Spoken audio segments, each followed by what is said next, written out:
Good morning and नमस्कार दोस्तों, स्वागत है आप सभी का आपके अपने YouTube channel GK search engine पर। आज है 27 नवंबर और 27 नवंबर से रिलेटेड राजस्थान करंट अफेयर्स के जितने भी इंपॉर्टेंट क्वेश्चन हैं सभी हम इस वीडियो में डिस्कस करने वाले हैं। तो पूरा वीडियो बहुत ध्यान से देखना और वीडियो के एंड में मैं आपसे क्वेश्चन पूछूंगा जिसका आंसर आपको कमेंट बॉक्स में देना है। कल के वीडियो में मैंने आपसे क्वेश्चन पूछा था जो था राजस्थान में 2 अक्टूबर 2021 से शुरू हुए प्रशासन शहरों के संग अभियान को कब तक जारी रखा जाएगा।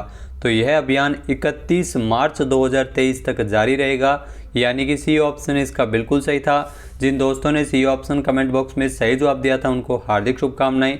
राजस्थान के सभी नगरीय निकाय क्षेत्रों में नागरिकों की समस्याओं का मौके पर ही त्वरित निस्तारण के लिए पट्टा वितरण के लिए 2 अक्टूबर 2021 से राजस्थान में प्रशासन शहरों के संग अभियान शुरू हुआ था। अब सरकार द्वारा इस अभियान की अवधि को 31 मार्च 2023 तक के लिए बढ़ाया है।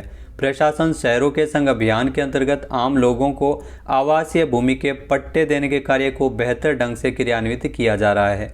तो चलिए स्टार्ट करते हैं आज के करंट अफेयर्स। पहला क्वेश्चन है, हाल ही में G20 की आयोजित होने वाली 200 बैठकों में स्किल डेवलपमेंट और रोजगार के नए प्रारूप पर चर्चा करने हेतु राजस्थान के किस जिले में एक बैठक का आयोजन किया जाएगा। तो आपको बता दें कि G20 की 200 बैठकें हैं वो पूरे भारत में हो रही है, जिसमें स्किल डेवलपमेंट और रोजगार के नए प्रारूप पर चर्चा करने के लिए जो बैठक है वो राजस्थान के जोधपुर में आयोजित की जाएगी, यानी कि बी ऑप्शन इसका बिल्कुल सही है। अगले साल फरवरी में इस बैठक का आयोजन किया जाएगा। आइए जानते हैं इम्पोर्टेंट फैक्ट्स। तो G20 की मीटिंग्स है वो राजस्थान में जोधपुर, जयपुर और उदयपुर में आयोजित की जाएगी। जी हाँ, जोधपुर में होने वाली मीटिंग में स्किल डेवलपमेंट और रोजगार के नए प्रारूप पर चर्चा होगी। यह मीटिंग अगले साल 2 से लेकर 3 फरवरी 2023 तक आयोजित की जाएगी। इस बार G20 देशों के समूह की मेज़बानी है वो भारत कर रहा है और इस दौरान G20 की 200 बैठकों का आयोजन भी देश भर में किया जाएगा। हालांकि इससे पहले दिसंबर में उदयपुर में जो G20 की शेरपा मीटिंग्स का भी आयोजन है वो किया जा रहा है। जी हाँ, ये भी ध्यान रखना, उदयपुर में ये मीटिंग होने वाली है। इसके अलावा G20 के राष्ट्राध्यक्षों का जो शिखर सम्मेलन है वो अगले साल सितंबर में होगा।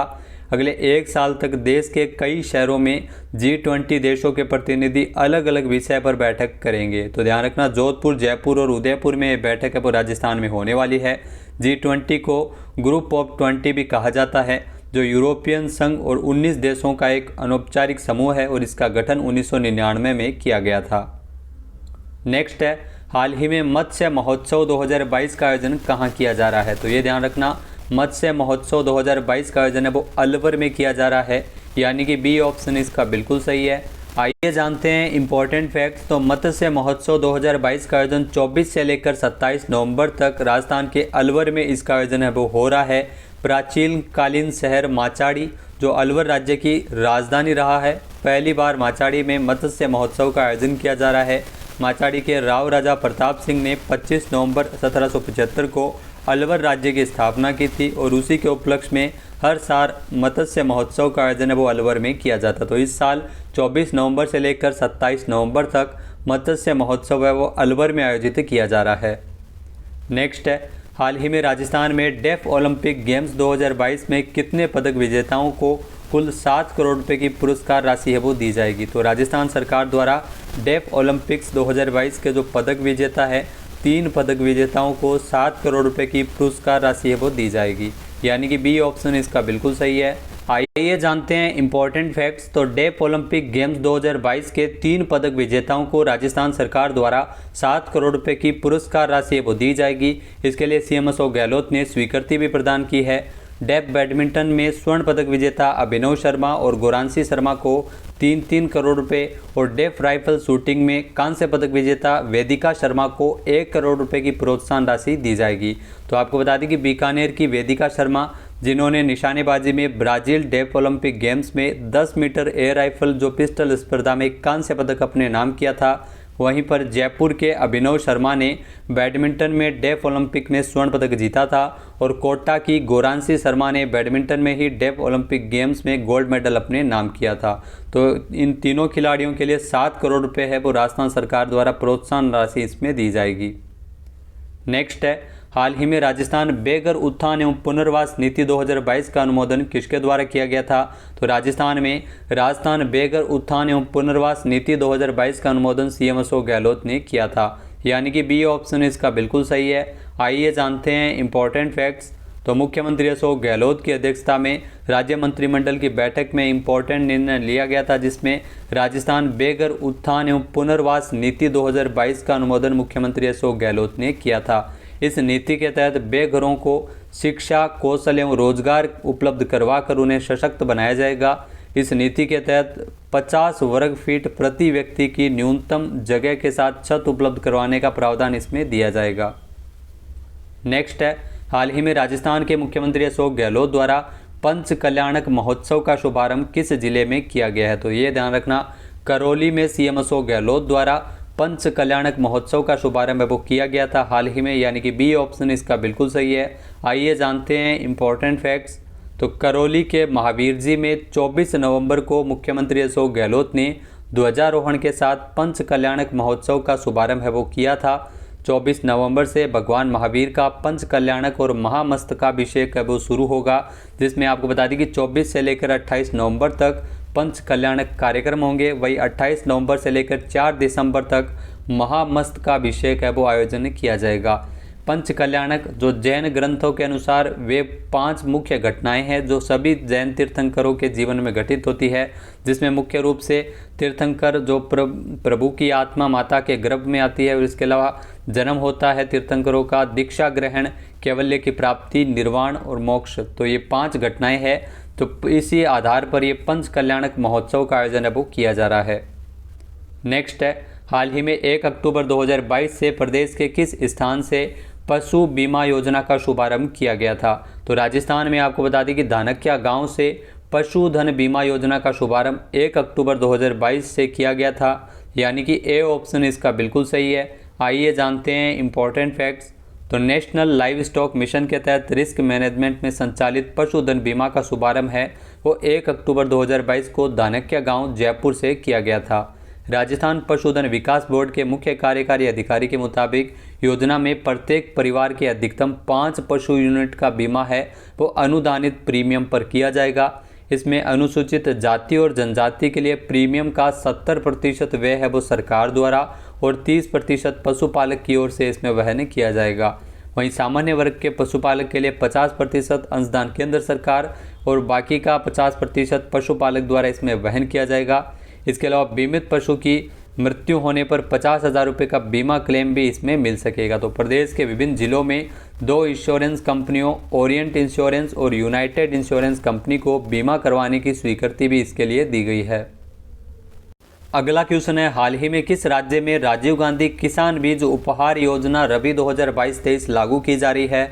तो राजस्थान सरकार द्वारा इस योजना को लागू किया जा रहा है, यानी कि बी ऑप्शन इसका बिल्कुल सही है। आइए जानते हैं इंपॉर्टेंट फैक्ट्स। तो राजस्थान में राजीव गांधी किसान बीज उपहार योजना रबी 2022-23 है वो लागू की जा रही है। इसके तहत किसानों को उच्च गुणवत्ता के प्रमाणित बीज उपलब्ध करवाए जाएंगे। योजना का संचालन राजस्थान राज्य बीज निगम की ओर से यह योजना संचालित की जा रही है। इसका मुख्य उद्देश्य जो प्रदेश में प्रमाणित बीजों के उपयोग में बढ़ोतरी और प्रदेश के किसानों को वैज्ञानिकों द्वारा नए विकसित उन्नत किस्मों के उच्च गुणवत्तायुक्त बीज उचित दर पर उपलब्ध करवाना है। इस योजना के अंतर्गत वितरित होने वाले बीज में जो खरीफ की सीजन में मुख्य रूप से मूंग, उड़द, गवार, सोयाबीन, मूंगफली, जवार, बाजरा आदि के बीज वो दिए जाएंगे। वहीं रबी की सीजन में गेहूं, चना, सरसों और जौ के बीज उपलब्ध करवाए जाएंगे। नेक्स्ट है, राजस्थान में डॉक्टर भीमराव अंबेडकर राजस्थान दलित आदिवासी उद्यम प्रोत्साहन योजना के तहत पात्र उद्यमियों को 25 लाख रुपए तक के ऋण पर कितना ब्याज अनुदान प्रदान किया जाएगा? तो इसमें 25 लाख रुपए तक के ऋण पर 9% ब्याज अनुदान दिया जाएगा, यानी कि ए ऑप्शन इसका बिल्कुल सही है। आइए जानते हैं इंपॉर्टेंट फैक्ट्स। तो 8 सितंबर को राजस्थान में राज्य सरकार की ओर से जारी की गई है डॉक्टर भीमराव अंबेडकर राजस्थान दलित आदिवासी उद्यम प्रोत्साहन योजना, जिसके तहत पात्र उद्यमियों की जो 25 लाख रुपए तक के ऋण पर 9% ब्याज अनुदान है वो राज्य सरकार द्वारा दिया जाएगा।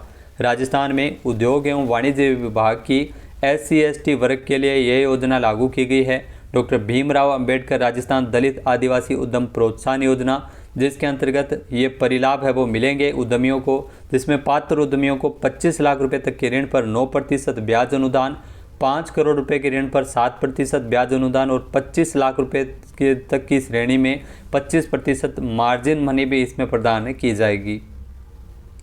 नेक्स्ट है, हाल ही में स्वास्थ्य और परिवार कल्याण मंत्रालय ने देश की पहली राष्ट्रीय आत्महत्या रोकथाम नीति की घोषणा कब की है? तो ये ध्यान रखना, देश की पहली राष्ट्रीय आत्महत्या रोकथाम नीति जिसकी घोषणा 22 नवंबर को हाल ही में स्वास्थ्य एवं परिवार कल्याण मंत्रालय के द्वारा की गई है, यानी कि बी ऑप्शन इसका बिल्कुल सही है। आइए जानते हैं इम्पोर्टेंट फैक्ट्स। तो केंद्र सरकार के द्वारा शुरू की गई है देश की पहली राष्ट्रीय आत्महत्या रोकथाम नीति। जी हाँ, स्वास्थ्य और परिवार कल्याण मंत्रालय ने 22 नवंबर को राष्ट्रीय आत्महत्या रोकथाम रणनीति की घोषणा की है, जिसके तहत 2030 तक जो भारत में आत्महत्या मृत्यु दर में 10% की कमी लाने के लिए समयबद्ध कार्य योजनाओं और बहुक्षेत्रीय सहयोग के साथ ये देश में अपनी तरह का पहला कार्यक्रम है जिसकी शुरुआत की जा रही है। भारत में प्रत्येक वर्ष 1 लाख से अधिक लोग हैं वो आत्महत्या करते हैं, जिसमें 15 से 29 वर्ष की श्रेणी में जो आत्महत्या सबसे ज़्यादा होती है। नेक्स्ट है, हाल ही में भारत सरकार द्वारा निक्षय मित्र एम्बेसडर किसे नियुक्त किया गया है? तो केंद्र सरकार के द्वारा निक्षय मित्र एम्बेसडर के रूप में डॉक्टर दीपा मलिक को नियुक्त किया गया है, यानी कि बी ऑप्शन इसका बिल्कुल सही है। आइए जानते हैं इम्पोर्टेंट फैक्ट्स। तो केंद्र सरकार के द्वारा डॉक्टर दीपा मलिक को निक्षय मित्र एम्बेसडर नियुक्त किया गया है। तो निक्षय मित्र एम्बेसडर जो हाल ही में केंद्रीय स्वास्थ्य मंत्रालय ने 26 नवंबर 2022 को भारत की पैरालंपिक समिति की अध्यक्ष डॉक्टर दीपा मलिक को निक्षय मित्रा एम्बेसडर नियुक्त किया गया है। ये प्रधानमंत्री टीबी मुक्त भारत अभियान के तहत एक पहल है। निक्षय मित्र एम्बेसडर इनको बनाया गया है। निक्षय मित्र एम्बेसडर के रूप में शारीरिक उपचार के साथ साथ जो डॉक्टर मलिक मरीजों के मानसिक विकास पर भी ध्यान देगी। अब बात कर लेते हैं आज के हमारे क्विज की। तो आज का हमारा क्विज है, हाल ही में राजस्थान वानिकी एवं जैव विविधता विकास समिति के गठन को स्वीकृति किसके द्वारा प्रदान की गई है? एक बार फिर से सुनिएगा, हाल ही में राजस्थान वानिकी एवं जैव विविधता विकास समिति के गठन को स्वीकृति किसके द्वारा प्रदान की गई है? इसका सही आंसर आपको कमेंट बॉक्स में देना है। और अगर ये वीडियो आपको पसंद आए तो इसे लाइक और शेयर करना बिल्कुल न भूलिएगा। चैनल पर नए हैं, सब्सक्राइब नहीं किया है तो अभी सब्सक्राइब बटन पर क्लिक करें। इस वीडियो की जो PDF फाइल है वो आप वीडियो के डिस्क्रिप्शन बॉक्स से डाउनलोड कर सकते हैं और इस क्वेश्चन का आंसर आप वोट करके भी कर सकते हैं। इसके अलावा आपको दोस्तों मंथली करंट अफेयर्स का वीडियो है जो आपको 30 नवंबर को मिलेगा। 30 नवंबर को आप मंथली करंट अफेयर्स का वीडियो है वो देख सकते हैं। इसके अलावा जो राजस्थान जिला दर्शन का हमारा जयपुर जिला दर्शन का वीडियो रहा है वो जल्द ही आपको देखने को मिल जाएगा। जय हिंद, जय भारत, जय राजस्थान।